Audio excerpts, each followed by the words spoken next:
If you want gay friends, my recommendation is actually not to have them.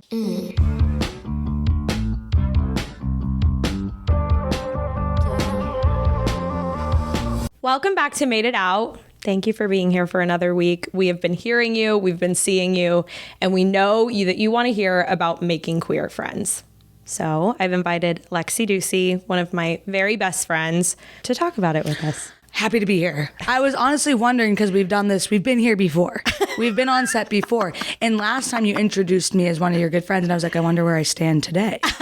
Turns out I'm still one of your very best friends. Yes. But I agree. I'm so glad. I'm happy to be here. This will be fun. Let's do it. All right, let's do it. So Lexi went to college in Boston. You had a group of straight friends there. You weren't out. You were kind of exploring. Then you moved to LA with your straight friends. Yes. And started really figuring out that you might be gay.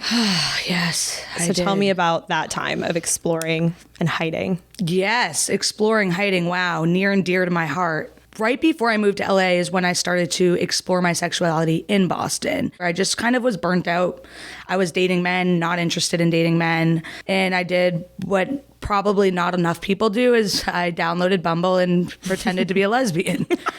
But of course I did I wasn't fully lesbian on Bumble. I was bi. Mm-hmm. God forbid somebody called me. I could be like, oh my God, my settings were wonky, Bottom line is I never fully explored my sexuality in Boston, except for behind the curtains.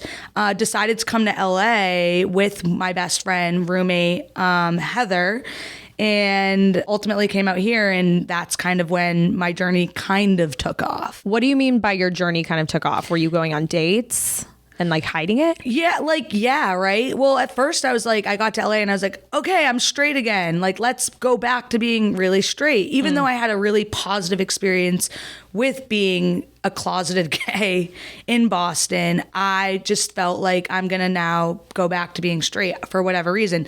So I tried that for a minute, had a few straight experiences, and still was just not hitting the way I wanted it to hit. I feel like that happens. I did the same thing. Yeah. I started experimenting with it, kind of had oh fuck, this could be a thing, but I'm just gonna shelve it. And I dated men for 6 months after. Yeah, I was new air, new me. Maybe I'm back into men, Yeah. So I did it, and it was still so underwhelming.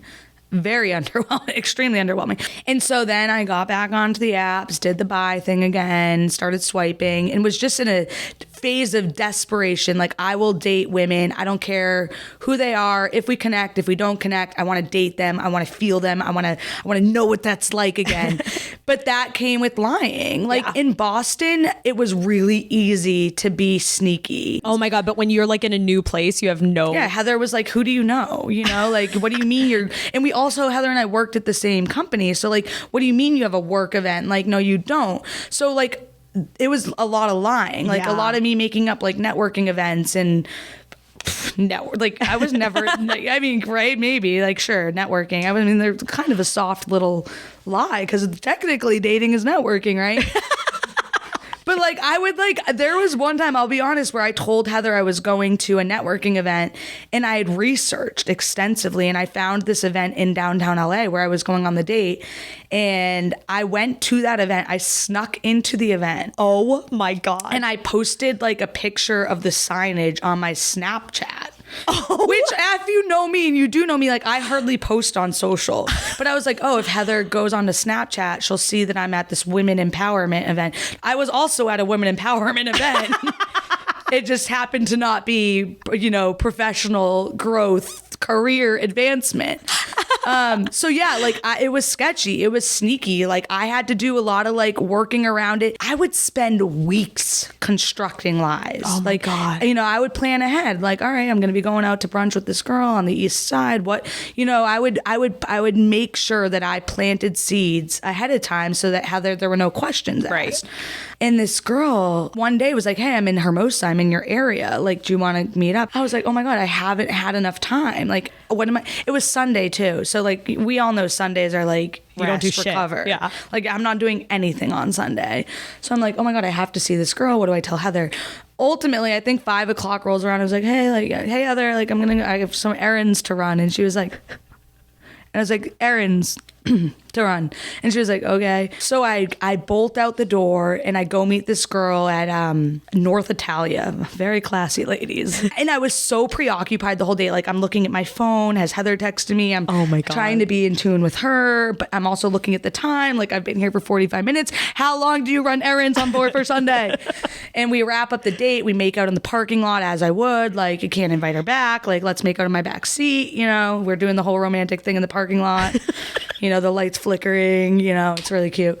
Anyways, I'm like, shit, I ran errands. Like, what do I have to show for it? So on the way home, there's a Target. And it was super shop max, whatever that show Supermarket is. sweep. I ran into Target, I grabbed a cart, and I was pulling everything off the shelves. Lysol wipes, lamps, pillows. I was thinking, what's big enough to fill bags? Like, you know, tissues. I think like a Roomba. What's like, big enough that would have taken fucking you 4 fleece hours? Blanket. I had Cheetos, Cheerios, Taquitos, Gatorades. I went to the checkout line. The man was probably like, who? What? Where are what? You know, and I did it in 10 minutes or less. Oh my God. And $800. I spent $800 at Target just so I could walk home and Heather thought I did errands. I walked in with a bunch of bags. I was like, can you help me get the rest from the car? You know, I really wanted to drive this home, you know. She was like, what the fuck is this? Like, she was like, what in the world? Like, she was probably so confused. That is a dead giveaway. I've never bought that much in my life. Anyways, turns out to be my most expensive date, $800 later. I did return everything the next day. I think Heather, like a week later, was like, where's that vacuum I bought? And I was like, huh? She was like, that vacuum. I was like gaslighting her. I was like, I didn't get a vacuum. You know?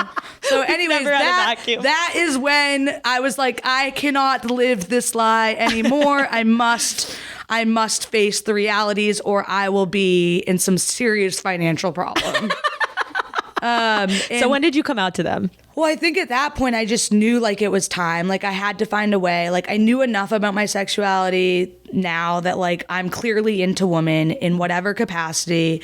So it was time for me to start exploring how I would have that conversation. But it was still just me. I hadn't made like any queer friendships. I had nothing to tie my like sexuality to beyond these secretive dates. So I, at this point, kind of wanted to make an effort to like identify, I think, friendships to help me ground myself to inevitably have that conversation with my straight friends or Heather specifically. So how did you start to make queer friends? I did what I did to date. I was on Bumble. Yeah, like I went on a date with your girlfriend, who also went on a date with many other people in this group, which we will elaborate on as this episode goes. I went on a date with your girlfriend. We had the time of our lives. I would assume she would say the same. I had a cold sore, so we did not kiss. I'm assuming she was dying to, but I would never do that to her.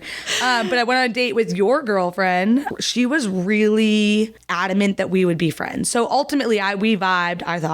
And I hit her up a couple weeks later and I was like, hey, I'd love to see you again. You know, I was so fucking lame. And she was like, yeah, me too, except for I'm seeing somebody exclusively. And I was like, don't love that. But I would really love to be friends. And I was like, okay, so as you know, heard that one before. But Mathilde would not stop. I swear to God, she was a little like, you know, those like bugs that get stuck to your face, the gnats. It is part of her charm. She would always text me, come out, come out, come out, come out, come out, come out. And I was like, which, you know, I do need to come out. And also I should come out. And she invited me on this Joshua Tree trip. And I remember I was on a business trip and everything was getting in my way. To get to Joshua Tree was nearly impossible. Oh my God, it's like The Amazing Race. It was. Like I was stuck in Austin, Texas, and like my flight to Palm Springs had been postponed and I was tired. I just wanted to go home. Everything was telling me not to go on the trip. But my Heather, my roommate, and my other good friend were like not in the picture that weekend. So I didn't even need to construct any lies. Like it was like finally I could just go somewhere and like, you know, not have to worry about like where I'm at or like anything else. Yes. And I was just like, fuck you, get on the flight. And I found a way to get on a flight from Austin and Palm Springs. And so you didn't know anybody else on this trip. It's just just Mathilde. And I had only met Mathilde on maybe one date. Maybe I'd met her up with her one other time, but like was truly entrusting that, you know, Mathilde was going to, you know, change the trajectory of my sexual journey. Wow. And I did. I got on a plane. I landed in Joshua Tree, and I got to the house, and I was blown away. First of all, like everyone was hot and drunk. I got there late. How many people were there? I think there was maybe like 20 of us.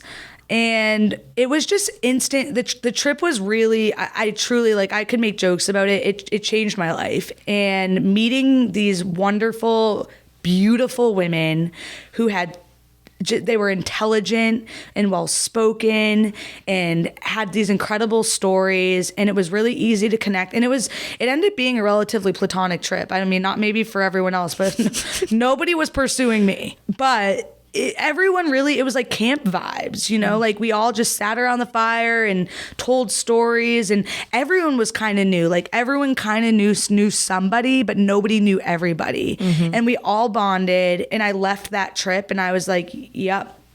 I'm not only thankful that I went, but now I feel like I have a group behind me that is making me feel like I want to come out. I want to come out because I want to continue to explore these friendships, and I want to feel okay to do that without having to construct elaborate lies or go to Target, you know, or do things that weren't true to myself. So it's so crazy because I have a very similar story in like a weird way, but Mallory, do not forget. I know, it's so crazy. There. Lexi was my very first friend in the whole group, and I walked into this party and it was just like 50 plus lesbians, and I was like, that is all I had been wanting to find. Not a girlfriend, not anything, just like friends. And it's so important and so beautiful, and I feel the same way. Like if I wouldn't have just had some weird random entry point, like a casting interview.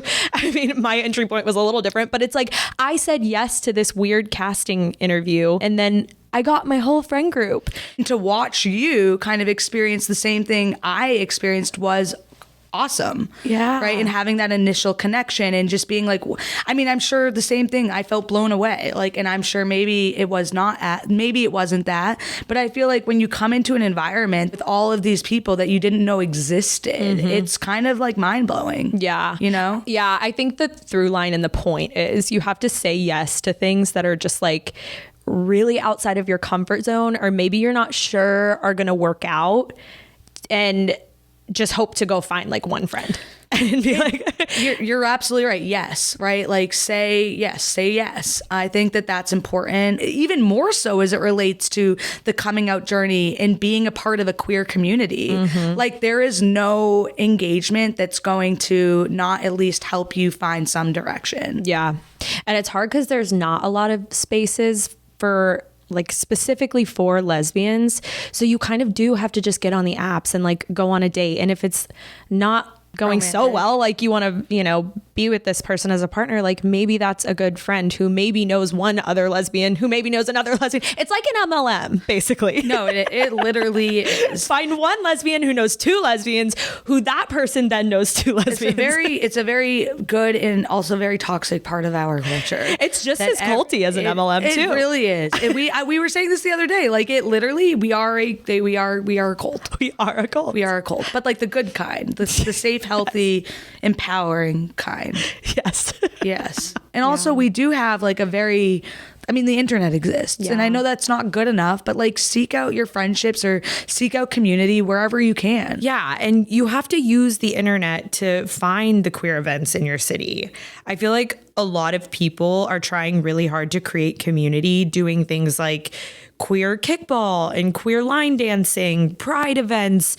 We hosted a lesbian bingo night and a speed dating thing. And Matilda even went to something called Lesathlon. So I know that they're out there. You just have to find them. And if there's not, move. You know? And also move. No, I know that people aren't as, can't all do that, but I do think there's a lot to be said about, moving to a place, not even just to explore your sex. People should move and be living in places where they feel connected or have a sense of community, whatever that might be. So if you live in a place where you don't feel like being gay is okay, or you can't meet people, or there isn't a sense of community, do whatever you can do, if you can do it, to find a new home, a new place to go. I think I'm a big really advocate important. of like move away from home. Yeah. If you have the means, if possible. I understand it's not always possible, but I'm a big advocate because it changed my entire life. And Same. yeah. Look at us sitting on your couch talking about being gay. Look at little gay girls. When I found this whole world of lesbian friends, I was like, I didn't care about anything else. I was like blinders on in a fog. And I kind of let a lot of my straight friendships fall to the wayside, not really on purpose, but just because it was like, oh my God, I finally found what I've needed and what I've been looking for since I started coming out. And so I found it really hard to juggle this world with that world. I very much value my straight friendships as much as I value my queer friendships. And I think there's respect on both ends. And I, of course, when I first became gay, when I first, was meeting gay people, I wanted to spend a lot of time there because I had so much to learn, and I'd missed out on how many years of not being able to talk about it and explore it.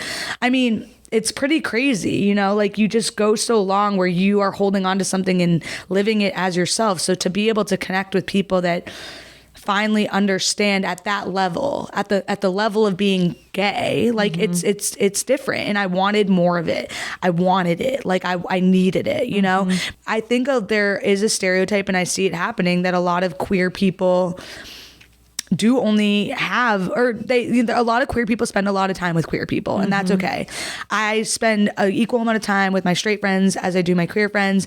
I keep them separate. And I also invite them to Pride, and they come as allies with their, their rainbow flags, and Derek wears his necklace. And I mean, and I love kind of watching them learn and grow in that space too, and be accepting. I think like that's also been really like impactful to me, is to watch my straight friends like become educated and understanding and empathetic of the gay experience. They'll never get it the way we get it or talk about it. I just want them to get comfortable with it, and I feel like their exposure to us has helped them get comfortable. And I love them. Like I love all you guys. I'm not giving anyone up. There's a lot of value that all of my friendships hold in my life for different reasons. Well, and maybe that's it. Like I don't necessarily only look for queer friends. I don't think that that's the case. I just think that's what ends up happening when you're in spaces with a lot of queer people. You're probably going to meet more queer people. It's, and there's problems that come with that too. There's too many queer people. There's way too many queer people. It's too much. It's too overwhelming. No, yeah, you're right. Right. Like when we go out, we're not going to straight bars. Yeah. I go to straight bars with my straight friends. Sure, yeah. They're very straight, In fact, I feel like when I go there with my gay friends, they're like, ugh. Yeah. And I'm like, okay, understood. Understood. Yeah. But there's a lot of problems that also come with only having lesbian friends, like the dynamics. You're now seeing your girlfriend's ex everywhere, and also your girlfriend's friends are all of your friends. It's an insane space to be friends with the same people you're attracted to, the same people that fucked your friend. These people dated. You're thinking about dating that person. That person already dated this person it's too much. Everyone is connected by something or someone. Yes. And I personally, unfortunately, don't have the problem where anyone has pursued me in the friend group, but I see it happening around me. I think it's because my theory, people don't want to lose me as a friend, so they don't want to risk being too attracted to me. Okay, but that is a thing. So that's why no one hits on me. But I see it happening. I see you. You know who you are. You hit on each other and you're friends. And then friends date friends, even though it's very odd. There's too much. Well, then you're worried about the dynamics of the group. Like, let's say like me and Matilda. If me and Matilda ever broke up, it would be catastrophic. You would have to move. I would not be moving. You would absolutely have to move for sake of our friendship. Why is it me? Why is it not Matilda? You just drew a line in the sand. As I said, you would have to move. No, I'm kidding. But I do think that is one of the challenges. Like, people stay in relationships to avoid the repercussions of breakups. And then you're like giving your friend advice. They're like, should we break up? You're like, no. Yeah. You absolutely should not break up. You absolutely need to stay together. You absolutely especially wait until that trip, because that's going to be really awkward. Please don't do this to like, us. no, but it's true. Like, yeah, right. Like, no, you guys can work through this. Anything's possible. It's toxic. No, I know. Good. Always stay ahead of it. Always make sure you're the cooler friend. You know what I mean? So that if something does happen, you know that you have a safety. I mean, you're number one in your story. You know what I mean? Be the main character in your book. No, I'm kidding. This is toxic. It is toxic. It is. And this is why I think there needs to be a little bit of separation. But there's not. But there is for me. I see all that happening, and very scary. Very scary, but it's it's natural. You guys you have the same friends. It's very tricky. There's no natural separation like in a straight couple. No. Straight couples, boys' night, girls' night. Lesbians, what do you do? Oh, you're going to go hang out with them? Night. No, I want to hang out with them too. So we're all going to hang out together. This is how it happens. I know. And I really think everyone needs to work harder at being amicable after break. I cannot, but everyone else should. Breakups are hard enough. Like being constantly exposed to the person that you were dating, like that's fucking heartbreaking. I don't care what side of the breakup you were on. If you were broken up with, you did the breaking up. Heartbreak has no side. Heartbreak hurts. So even if you're friends again later, which I mean, that is why there's a stereotype that lesbians are friends with their exes, because you kind of naturally just are most of the time, maybe not all the time, but most of the time. But maybe there is a separation period of like, there needs to be a separation period. I think once your heart heals, once you've moved on, let's call it what it is. Like once you've moved on and you're both in healthy, good relationships, then I think you come back together. You know, I wish that wasn't the case. I wish you could break up and say, hey, it's been fun. Let's go hang out with our friends and it'd be chill. But that's not how heartbreak works. Yeah. But sometimes they come back around and it's like, fine. I hang out with a lot of Matilda's exes and it's fun and fine.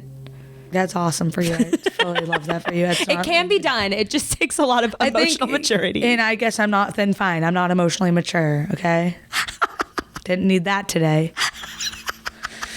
But yes, I do think a lot of emotional maturity, a lot of therapy, and a lot of alcohol, which we have plenty of all of those resources. That's why we have them at every party. Yeah, exactly. So we're good. We're good on that. It's definitely tricky, and I choose not to be a part of it. So actually, if you want gay friends, don't get them. If you want gay friends, my recommendation is actually not to have them. It's much easier. No, I think even with all of the possible challenges that come with, gay friendships in the web and all of that, it's still really important to have them, and it's worth it, and it's important. It's an important, community is such an important piece of anyone's life. So you can't be scared of the potential repercussions and miss out on what it's like to really be enmeshed in a community. Okay, Lexi, what advice would you give to someone that's looking for more gay, lesbian, queer friends? Think about it long and hard. It's more exhausting and less fun than it looks. No, that's really horrible. It's amazing. So find them. I think that I feel very fortunate to live in two places that have there's an opportunity to be gay and also to meet people that are gay. And I don't take that for granted. And I know it's not like that everywhere. I know that there are states that aren't like this. I know that there are countries. I mean, I know that it's not as easy. And I can't imagine being in a situation where I didn't feel like I could be have an instant community or feel safe. So, I mean, I think that there are, first of all, our online world is taking off, and I know it's not the best case scenario, but I think getting online and finding community there is important. I think what you're doing with this podcast is building community. I see, the comments and what people are saying and the connections being made and the follows I'm not getting, but I see community being made there. And I think that's an opportunity, right, for people that don't have it at their fingertips physically. I also think regardless of, take sexuality out of the equation, people should live and be where they feel accepted and supported, and that's going to help them grow, whatever that be for. So, and I know it's not as easy as move, and there's a lot of reasons why people can't or won't. A lot of reasons. That being said, if you can, if you have the means to, if you have the support to do so, if it's safe to do so, moving to a place where there are gay communities or being gay is accepted widely, I think is really, there's a lot of opportunity in that. So if you're scared of always do the thing that scares you. So if you're scared, but you're able to get outside of your comfort zone and get yourself into a place where you can be surrounded by like people that really feel like home. Right. So if you can do it, do it. Yeah. On a much smaller scale than like moving, because I was in Texas where it's like not the most popular thing to be gay, but it's still accessible. And so I think that just going to events, saying yes to things that maybe it's the only gay event within whatever mile radius, but like going in hopes to in person meet one person that could maybe become just like a thread of connection to the gay community.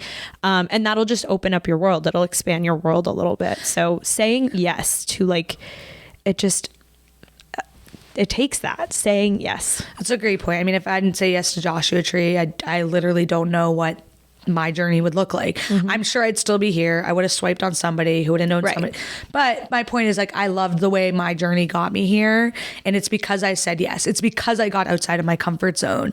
Everything was telling me like, no, no, no. And I was like, yes, yes, yes. And I'm grateful for that. And I think that, I think we can all relate to not wanting to always do, you're tired or you're scared, or I don't know what the, return on investment of this is going to be. But I would say there's a lot of times where if I just push myself to say yes, I usually have a positive outcome, whether it be a really impactful conversation or I met somebody that's, going to help me here, or just, there's yes is a really empowering word.